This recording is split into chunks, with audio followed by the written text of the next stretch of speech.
So at this point, I really want to understand this, right? I thought Fahima and Taki were supposedly disruptors, right? At least we see that Taki is doing something.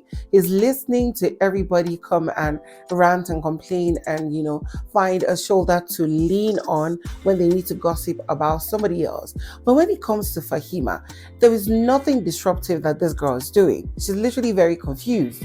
Like, I wish she would actually go for Sinai and get him right now, that she knows that Z would actually go all berserk on her. But here they are having a conversation I felt was pointless, worthless. And why do I say it is very pointless, right? The both of them are not fans of Z, right?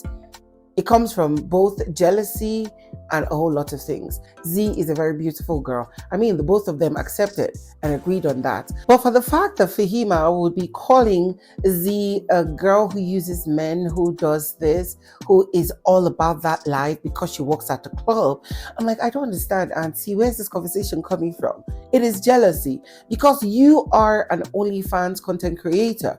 You create content where you literally go butt naked on OnlyFans. So who are you to have the right to have that conversation, saying that she works at a club, so she'll be using men, she would do this and that? Auntie, let me tell you something. All you need to do for us is one job: disrupt. And one way or the other, Sinai has a form of likeness for you. If I were you, girl, I would go get that man and let this girl go berserk. Let her come and fight me and cause trouble and then be sent out of the house. With that, you will become valuable in the Big Brother and Mzansi house. But no, you're here if you gossip with this person, you gossip with that person, you gossip until you stay one place. But you ain't causing no trouble, girl. And for Taki, I really don't have Taki's time. Not right now. Not right now. But the way Taki said what he said, that he doesn't fancy Z, right? It comes from, when a guy wants somebody, like, I don't know about you, but for me, when I like somebody and I know I feel like I cannot get that person, maybe I might just be, I beg, I don't even like that person. I beg. That's what this guy is doing. That's just basically what it is. Oh my God. This was not supposed to be how this week was supposed to go. Not at all. Not in the least. And at this point, I really don't know what to do. Like, I'm having pity for the housemates because they're going to go on 1 week hunger strike. And with all the antagonistic things these people are having against each other, plus 1 week of almost not enough food like they would normally enjoy on their luxury days, it's going to be crazy. And let's just prophesy. It's not like a prophecy. We've foreseen it already. These housemates are going to fail their wager task. It's done and dusted, because that's just what it is. So last night, the housemates gathered up, after the day was rounding up. They were talking about and preparing for their wager task today. And you see, they were trying different things. At some point, we're like, oh, these are the highlights of the people who had more better strengths on it, and the ones that don't. Expected that the housemates were just going to work together, try to improve on what they have, bring new ideas, and make sure that it goes well. But no, it ended up not going well because people started, fighting here and there, some walking out. So something happened. Before now, we know about the Mcjunior and what's his name, Papaghost altercation that had to do with Fahima and the washing of plates, blah, blah, blah, blah, blah, right? But we could still feel the tension between these two guys since that fight till date, right? And then it turned out Papaghost had written or went to write a new script for their wager task without telling the head of house, Mcjunior. You want to create changes, you call everybody and brief them on, especially the leader of the house. He didn't do that, but when he brought the script, it became a problem.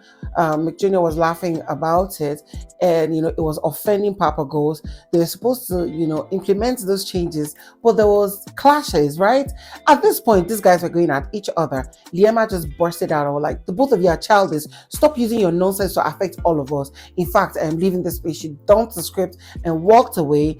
And then else, blotted out that Mcjunior was being childish, he was misbehaving because they wrote a new script, he's getting offended and stuff. I understand him, I also understand Papaghost and every other person. And then here was Mcjunior saying, oh, you want to have your TV moment? Go and have your TV moment. Go and face the go and face the cameras. You guys, you're chaotic and you will fail your Ouija task today. At this point, we're all going to agree on this. God. Yolanda, you're obsessed with Papaghost. Can't you see how that is messing up your game?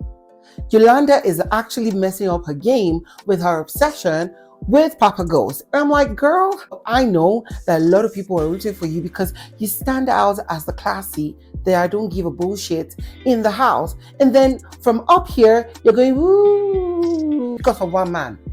And see, can't you see the ladies? Can't you see them? Even the ones that are coupling up are feeling threatened by you. So let us get into the gist. Last night, before the housemates slept, this was after they messed up their preparations for their wager task, which they would end up failing today, because let's just agree, they're going to fail that wager task. So when they were done, Yolanda was with Chiwenza at the garden, around the poolside, and they were having a conversation. And then boom, Auntie don't enter again.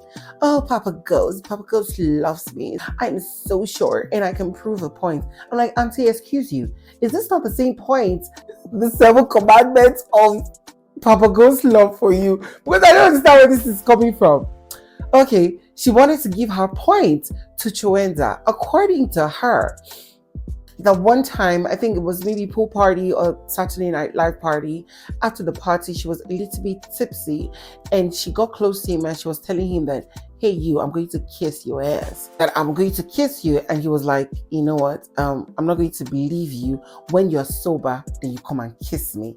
And she's like, that's a pointer that Papaghost loves her. Not even like love.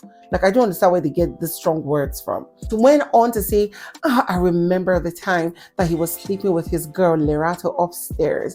And I woke up and then I came down, or I woke up and went to sit down, left her bed, and then went to another bed to sleep.